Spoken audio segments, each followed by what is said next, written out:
Lazy exercises. So, episode 3, adding exercises to your life. Something I've been doing for a long while now is trying to find um, points in my day where I can, throw in an exercise. That way, I can make it part of my daily routine, on top of, obviously going to the gym or whatnot. Or if I can't go to the gym, at least my daily, at least I'm still doing some form of exercise on a daily basis.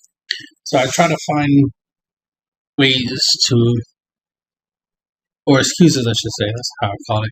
I try to find excuses to exercise, right? Or excuses, reasons, whatever you want to call it, to exercise. For example, something you can do before you get out of bed, right? Some things you can do as soon as you wake up. As soon as you wake up, hopefully before you need to go to the bathroom, right? Do some bed crunches. Great idea of that is, you want to do like, well, do the most you can. I do like what 40 or 50, something like that. 40, 50 crunches. Really, obviously, they're really simple. You could try to also add to it leg raises to help you hit the obliques. Not the obliques. Your lower abdomen. The obliques are on the side, obviously. You'll need side bends or side leg raises for that. But anyway, point is to try to incorporate crunches. What you can do to hit the obviously the upper abs and the obliques at the same time is you can do the I think they're called oblique crunches. So look these up. I'm not going to go through the trouble of trying to get you all the images and whatnot. Obviously, you should be able to look them up. So I forgot that's oblique.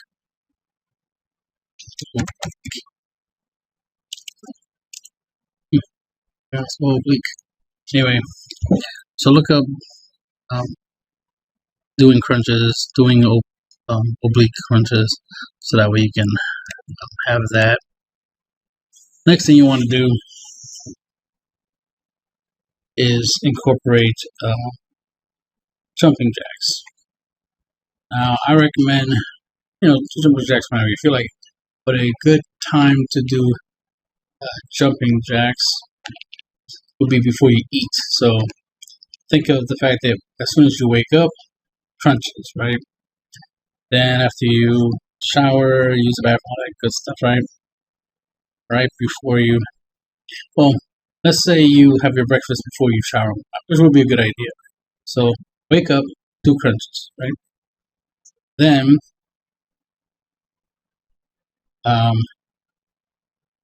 get out of bed, do jumping jacks, and then go have breakfast. So that way you would have done those two exercises back to back. And then obviously shower and whatnot, get ready for your day, right? To go to work or school, whatever you're doing.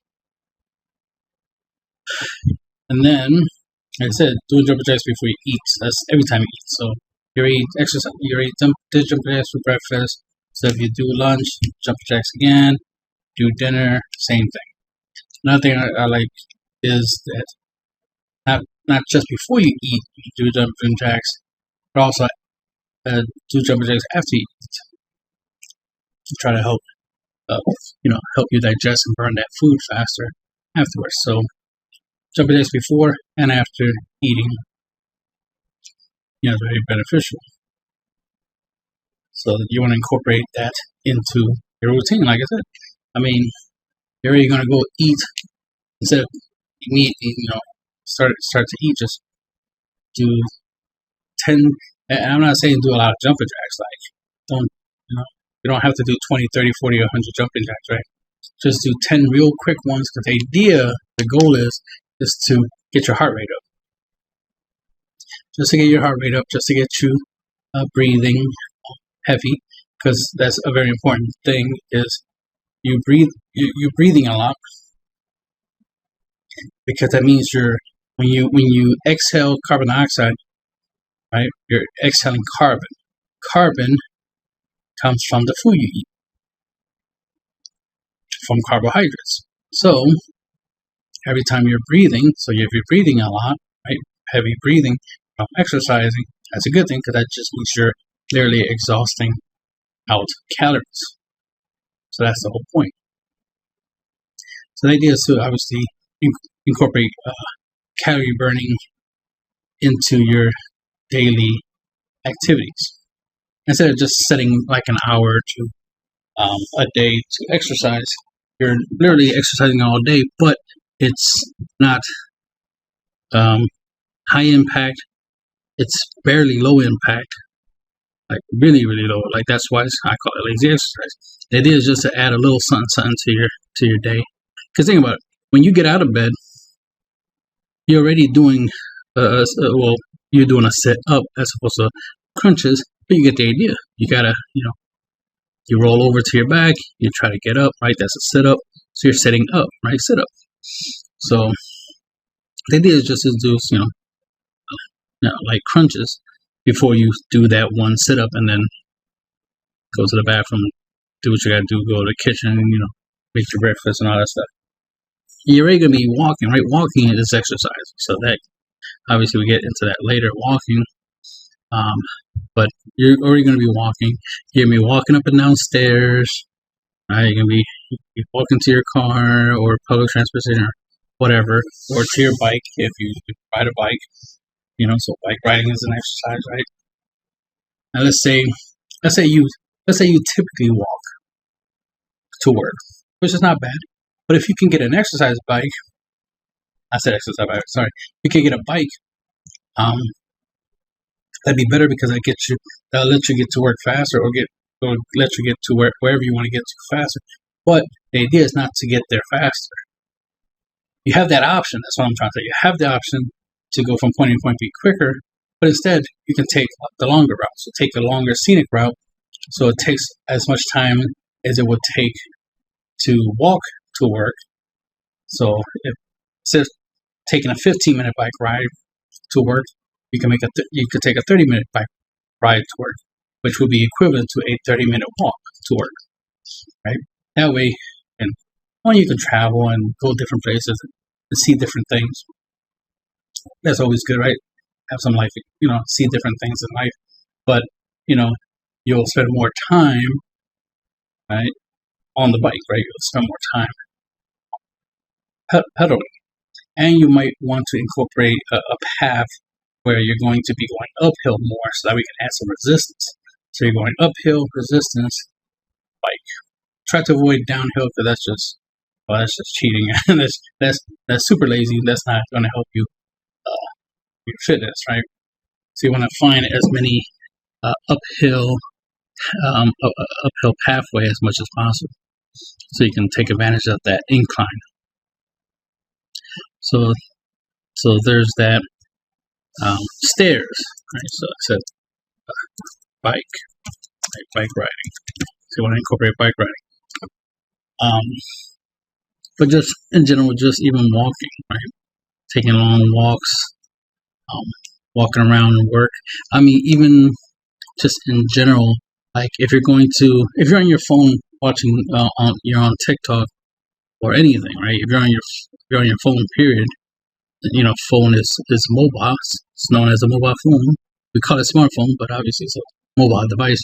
The point is that you don't have to stay still or sit down to be, on your phone.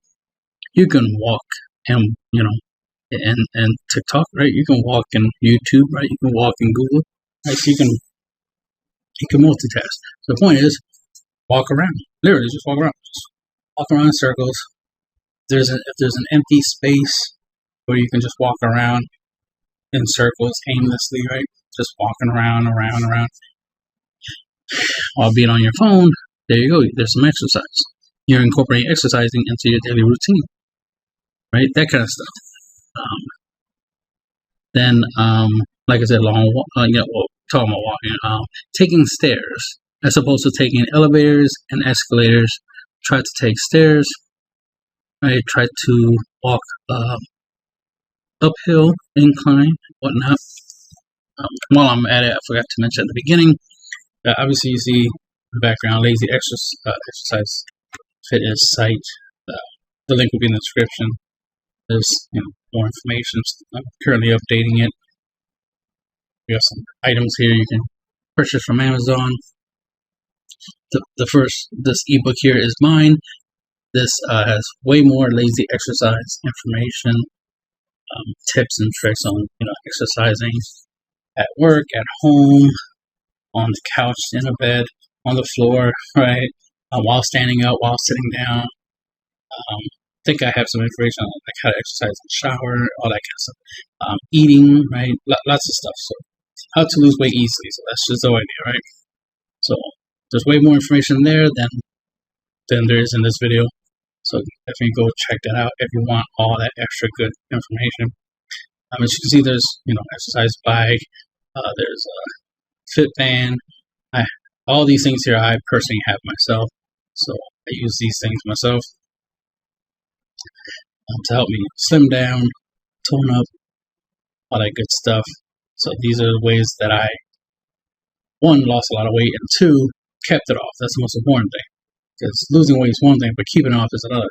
We all can easily just put like a couple hours in the gym a week for like a month and lose a lot of weight. But the thing is, it's keeping it off. And that comes with the diet and exercise, right? That comes with what you're putting in your body in the first place, with your activities. And the whole idea is just to be active. It's just to add activities. So like I said, there's a lot of information here. Now there's more scientific information you can use, or legit research if you don't trust me, bro. So like I said, more information from more useful sources. Like I said, I got some equipment over here. Got my own merch, my own exercise hoodies, my own designs on them. So exercise videos, obviously, so you can learn more exercising, intermittent fasting, which is a way you can lose weight for pretty much just eating less. So just some stuff to take into account. Like I said, protein, obviously you need it for muscle building. So there's weight training, there's information about calories, how important it is to control your calories, so you can lose weight, all that good stuff there for free. There's only some stuff you have to pay for, and obviously that'll be any item, but other than that, if you don't have equipment, right? But in general, what I've mentioned so far, you can do without equipment. Doing jumping jacks, you don't need equipment for that. You can increase jumping jacks usefulness if you have like a backpack, fill it with some heavy objects like books and stuff, or actual weights. Obviously, you can weight train, right? Use actual weights. Obviously, you can get a gym membership, among many other things if you want to do more. But the idea is just to add a couple little things like walking, jumping jacks, crunches, anything that will allow you to move your body just to get your heart rate up, so that way you're breathing heavy, which will cause a couple of things to happen. You probably will sweat, so keep that in mind. Right, and then of course you're burning calories, which in turn is going to help you lose weight. And then when it comes to eating, right, then you want to eat less than you normally eat. Right? You want to cut your intake by 50%. which means instead of eating 3 meals a day, eat 1.5. What I do is I have 1 meal and then I snack the rest of the day. So the rest of the day, I'll eat stuff like a banana, some banana chips because they're sweet flavored. So they're sweet, but they're bananas. So eating, fruits and vegetables here and there, baby carrots, whatever. Even something like a low-calorie chocolate bar or something, or a bag of chips that's like low-calorie. And let's say I eat the bag of chips, not all at once, but like throughout the day. So I'll take out like if I'm eating Doritos, for example, I'll take like 2 Doritos out the bag and eat those, and then save the bag of Doritos for later for when I feel like snacking again. Then I just go back to that bag. We have 2 more Doritos. I just do that until I eventually run out of Doritos. Sometimes the bag lasts until the next day. So because I might not snack that much Doritos, so it lets me make it last. But this is it's just changing your eating habit. Obviously, at some point you're going to get to the point where, for example, I haven't eaten Doritos in a long time, so that's a good thing. So there was a time where I was eating a lot of them and started eating less of them, and now I'm not even eating it. I could whenever I feel like it's been a while since I had Doritos. I'll get a bag or something, but it's not necessary. You know what I mean? I'm eating anyway. That's the thing. It's like I don't need to eat Doritos because I'm eating other stuff. And like I said, I got the banana chips, so that right there already does what I needed to do, which is gives me something to tasty snack. So I'd rather go that route. A much healthier route. Eat bananas. Most of the snacking is to suppress your hunger. It's to suppress your desire, your hunger to eat a full meal. That's why I said eat 1 meal and then snack, because you're trying to suppress. Part of that, you snack and drink a lot of water. So drink a lot of water throughout the course of the day, right? And snack. And mind your portions, right? If you got a thing of cookies, right? And that's something you want to snack on is cookies. 1 or 2 cookies at most, per snack time. Don't indulge on the whole entire pack, right? Spread it out. Try to make the pack last longer, because remember, it's just for snacking. So if you eat the whole bag, that's essentially a meal, and the idea is for it to not be a meal. Your meal should be a meal. You should try to have like a relatively healthy meal, something that will fill you up, so that when you eat it, you feel satisfied that you had some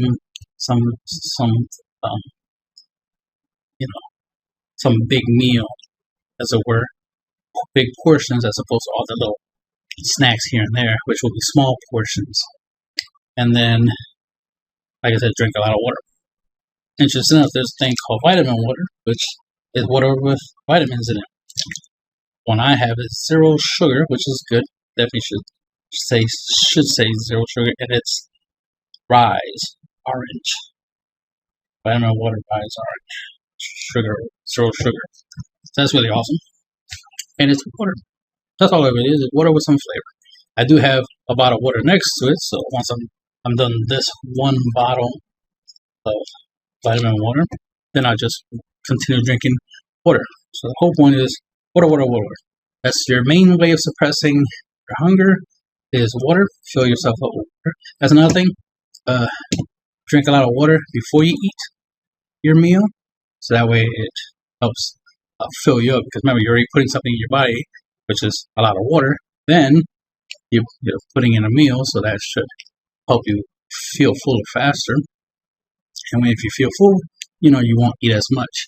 And then, like I said, whenever you feel the urge to eat, you can snack, but always make sure you accompany your snack with water, because you want to use the water to help you feel full every time you snack. So that way you don't feel hungry after you snack and be like, all right, well, let me snack some more until I feel full. This is a way to deal with the feeling full part. Usually, the reason you eat what you're eating and consuming what you're consuming is because you feel unsatisfied. You don't feel full, so you eat to feel full, right?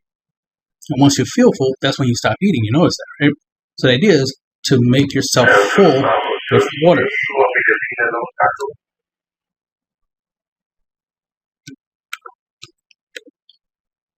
Sorry, bit of a distraction. What was I saying? Water. Yeah, fill yourself with water. Make sure you have a lot of water. Obviously, it's not that hard to get water, so this does a couple things. Not only is it, obviously, health wise, help you lose weight and whatnot. Also, it saves you money, right? Because if you're not buying 3 meals a day, breakfast, lunch, and dinner, all like that, and you're pre-packaging everything, right? Your meal should be in portions, should be in small little containers, right? And that you take with you, or they're just ready for you to grab them out the fridge and just heat them up. But that's another thing. Hot food, I try to have stuff. Make sure your meal is hot, like it's a hot meal. Don't make it a cold meal. Try to make it a hot meal, because that will help you feel fuller. It's just something I noticed that if I eat cold food, I'm still kind of hungry afterwards, right? And the idea is not to feel hungry. You want to feel full. You don't want to be hungry after you eat, right? Logically. So I know it's hot food tends to make you feel less hungry. Plus, the food tastes different when it's hot. So when you eat something when it's hot, it's just totally different. And there's a thing that has to do with energy and stuff like that. I'm not going to go all into that, the science for that. But the idea is that, yes, hot food. Remember, calories is a form of energy. So heating up the food is just adding energy to it. So it kind of, once you eat it, you'll fill up. And if you feel full because you're full of energy, you are, right? Like I said, I'm not going into the whole science of it. But that's the theory behind it. Is you're trying to fill yourself with heat energy. So there's that, and like I said, drink water to fill you up. And when you're working out, this and there, burning off fat, the first thing you typically lose is water weight, and then after that, it would be, fat and whatnot. And a lot of that information and stuff like that is available on the website. Like I said, links will be in the description. Go check that out. Definitely go check out my ebook because there's a lot of really good information there about different types of exercise you can do if you want to add more exercise to your life. Right now, I just wanted to give some basic exercises you can do that you can add to your life, so that way it's just part of your life. So it's not like, oh, I gotta exercise, I gotta do something. No, it's already something you already do. You're already doing it because it's a routine. So basically, just adding exercises to your daily routine, so that way it's just routine. It's just a part of your life, and it's not that big of a deal. And then if anyone asks you, hey, how do you stay in shape? How do you lose so much weight? Added exercises to my life. You know what I mean? That's the end of the video.